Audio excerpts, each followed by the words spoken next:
I must shake it off! Shake it off!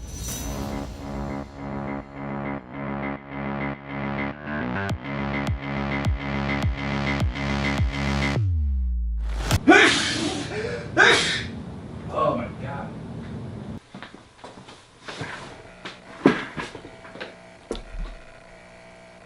I can hear that engine working crazy in that lens. Oh my God. But I don't like my entrance. I'm gonna do this one over again.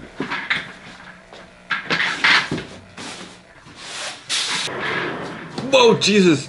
Not the entrance I was looking for. God. Okay.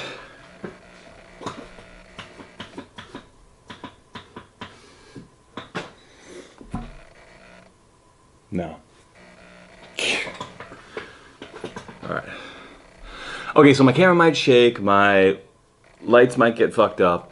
I don't know, because here's a little secret. I have no clue what I'm doing. And I think that's pretty much the same for most of us around here. Because, oh man. Because it just seems like we're always going into our uncharted territory and stuff like that. And I don't know if you feel the same way, but it's like every time I jump into something new, my first thing is like, am I doing this right? Do I know what the heck is gonna go on? Oh. But that's just the way it goes, right?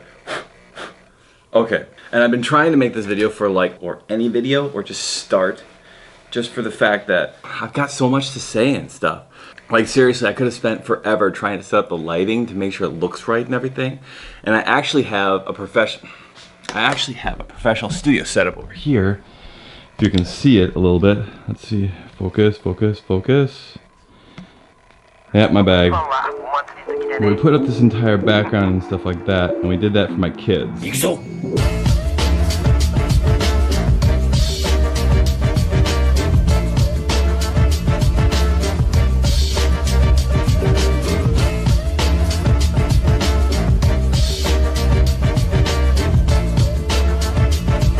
But, you know, oh yeah, now that I moved that, everything's all kittywampus now. Whoa. Alright. So I had to start this one back up again. First half of this video, it seemed like, was at 1080 at 60 frames per second. Changed it back now.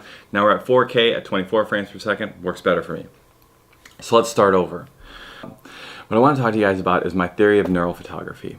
And it basically breaks down like this. Shoot the way the human eye sees, compose the way the human body naturally takes in visual stimuli, and post-process it so it can be new and novel to bypass the lizard brain, yet be native enough to the neocortex that it doesn't get shunted off to the limbic system for automated processing. Now, I know that sounds really crazy detailed, but stay with me on this one. And I'm gonna go really, really fast. Okay, so scientists way smarter than myself have figured out over years of study and analyzing the actual physical makeup of the human eye that it operates basically like a 17mm lens. Now that may seem kind of weird because everyone argues between 35mm and 50mm, but stay with me on this one. Now the way that the human eye is set up is that you can see a whole bunch as far as your angle of view and stuff like that, but everything on the outside here, it's all kind of blurry, and it's not quite as saturated, and it's just not quite as detailed. And the reason why is because we're not looking there. But it's very, very good at receiving motion and stuff like that when you see that out there. How this equates to that 17mm, you have this denser center section that's much more in focus, and you can see more details and stuff.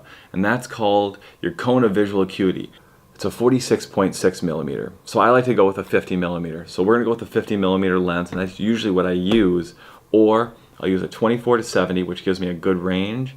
And the reason why I use that is my theory of the eye is flexible. It can squish and it can stretch. So because of that, you can see slightly different focal lengths. Now your aperture range is going to be basically between a 2.0 fully dilated to an 8.0 fully constricted. Anything beyond an 8.0 really starts making the image look foreign to the human brain.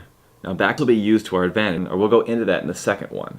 Now, that human retina on the back is about a 32mm cross diameter. So that gives us a 35 millimeter piece of film or full frame sensor. Okay, so we got a full frame sensor, we got a 50 millimeter lens. That's going to be our basic setup. Now the second part, how to compose the image like the human body naturally takes in visual stimuli. What you have to take into consideration is your depth of field and your focal length. First, we'll start off with your depth of field. At 2.0 is going to be fully dilated.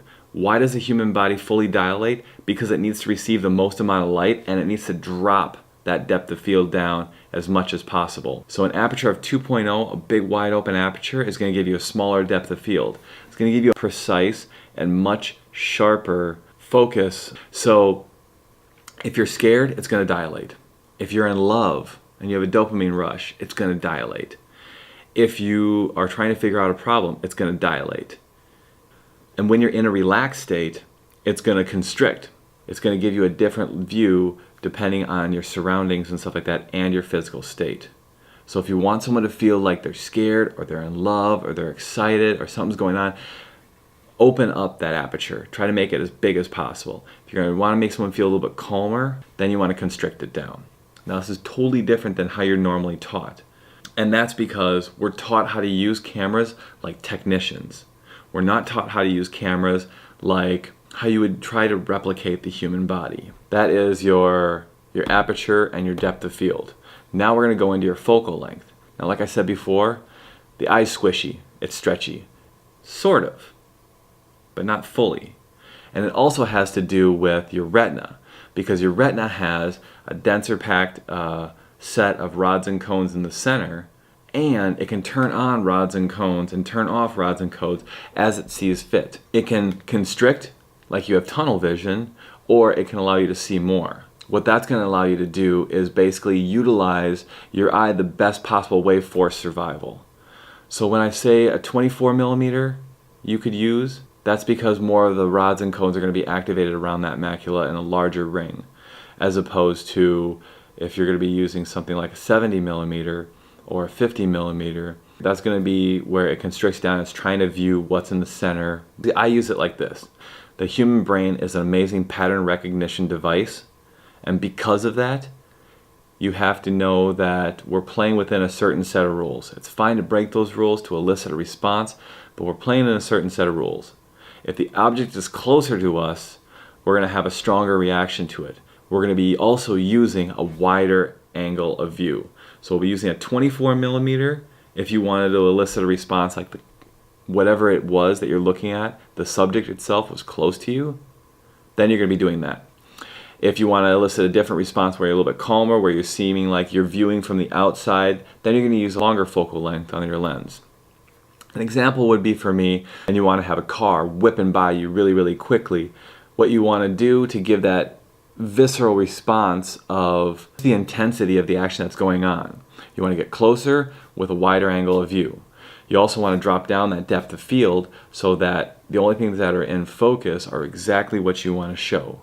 And that's why a lot of people also, look at football images shot from like 100 yards away with like an 800 millimeter lens, and it doesn't have the same impact. Sure, graphically it shows what exactly was going on, but it doesn't feel the same as if you were right up next to it with a 24 millimeter and you saw that impact, boom, right in your face. It's going to feel like you're sucked into it because you can see more around you. You got using the aperture the way the human body naturally feels, is like its natural state. And then you got your focal length brings you either closer or farther away from your subject, thus giving a more natural sense of feel to the image. The third section is post-processing the image so it's native to the human brain. And so it's new and novel, so it can bypass the lizard brain. Now I can go into great detail about this, but the lizard brain is the oldest part of your brain. If you look at your hand, the lizard brain is like this little section right in here where the neocortex is a section on the outside of it. This is developed over hundreds of thousands of years, where this is relatively new. This is where all our emotions are stored, where this is where all our logic is basically maintained. That's a really quick view of this. But what you want to do, like I said before, because the human brain is an amazing pattern recognition device, you want to try to play within those patterns. But you want it to be new and novel. Why? because that allows it to bypass the lizard brain and to get processed in the neocortex. Why is that? And the reason is because the brain is a cognitive miser. It knows it only has so much energy to work with. The neocortex is telling the lizard brain that if it isn't new and novel, if I can't fight it, fuck it, or eat it, or if it doesn't need any immediate massive processing, as far as brain power, shunt it off to the limbic system for automated processing, because we don't need to see it. That's why you could drive home for miles and miles on your way from work and you see all these billboards as you pass, but you never remember any one of them, unless you've seen them over and over and over again. So what we want to do is this. We want to make the image new and novel, and we want to make the image native all at the same time. So the way we make it new and novel is we try to stay within the constraints of how the human brain naturally sees. It's new and novel because everyone else is using this camera like a technician, whereas we are using the camera as like the human eye. What we do there is making sure that if you want to elicit a response of love or excitement or fear, or you want to actually make them think about something hardcore, you start opening up that aperture. You give that smaller depth of field and you really hyper focus on the subject itself. That all came in the last section. How to compose. Now this is the post-processing section. What we got to understand is that in that center section, the section we're focusing on, our blacks aren't truly black, our whites aren't truly white. And the reason for that is if our blacks are truly black, those are our shadows, and we're not seeing the details. We need to see the details in that section because the human eye can actually see those details, whereas the camera does not all the time. And especially if you're emulating a film look or whatnot, you're going to lose a lot of the detail in the blacks because you're pushing those blacks and you're blowing out the white. And the same thing with the whites.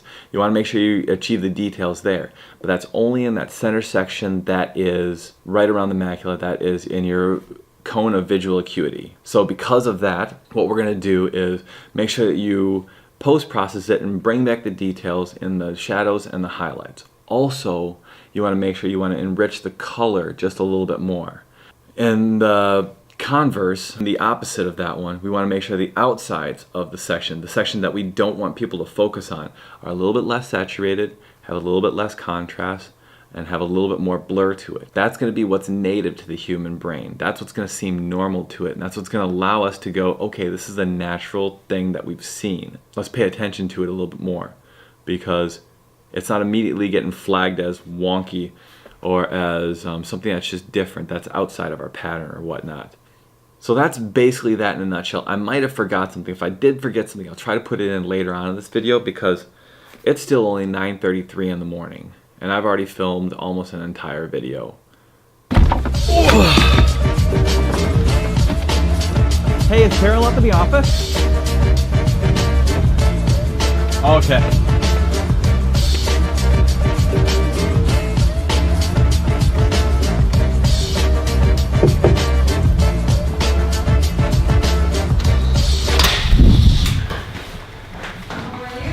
Don't run away! I gotta run fast though, because I gotta keep moving, because I gotta be in Let's keep going. What are you here for? I'm just... Oh, there it is. There you are. Yeah. Yeah. How you doing today? I'm gonna straddle this thing.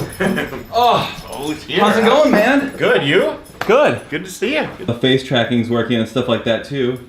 So it's kind of tracking on your face and everything. Okay. And just like will other it track shoot- on an animal's face too? Let's see. Let's see.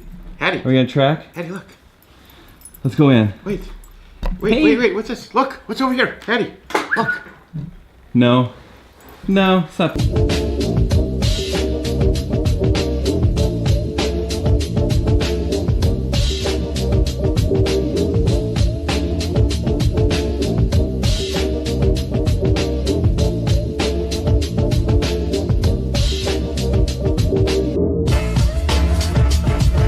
She just doesn't dig on the camera right now.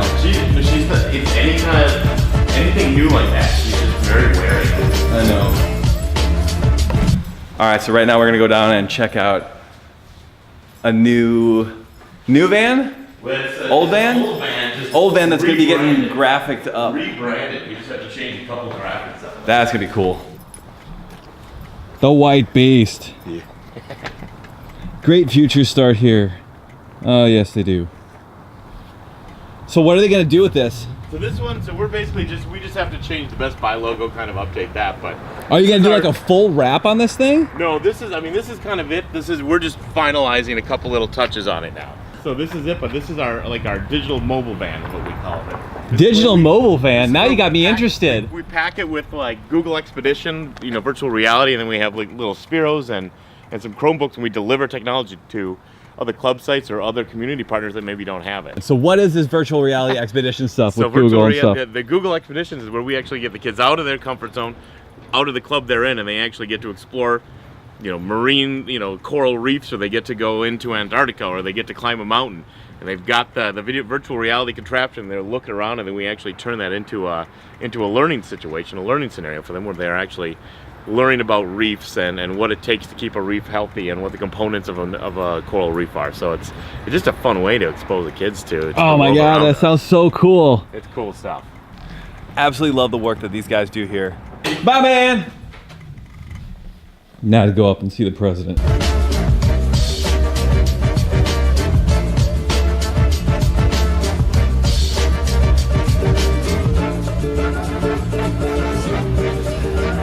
In. Is she there? Trying to catch her on her way back out.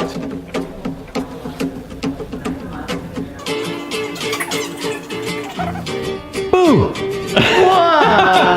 We don't have candy in here. Oh, not the focus ring. We have erasers instead.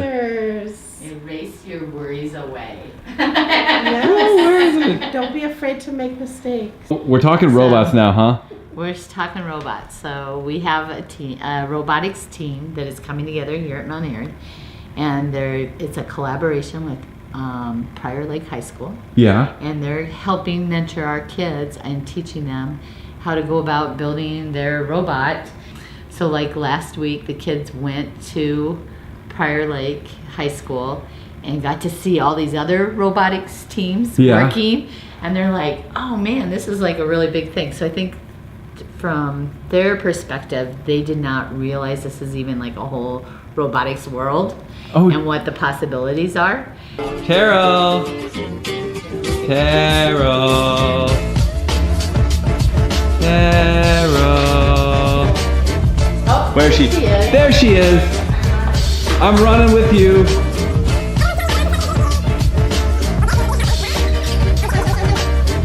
I can't catch focus on you. Oh, I'm messing around with new toys today. Stay in touch though. I will. And I'll hook you up with Carrie, because as she's driving out the new plan, that would be awesome. That sounds great. Yeah, because there's a whole new marketing strategy and and you would fit really well into that. Awesome. Cool. I'll talk to you guys later. Okay. Gosh, so absolutely love that. Love these guys. Love working with these guys. Just can't say enough good things about the Boys and Girls Club, you know. They do such great work and everything. Now, get back home,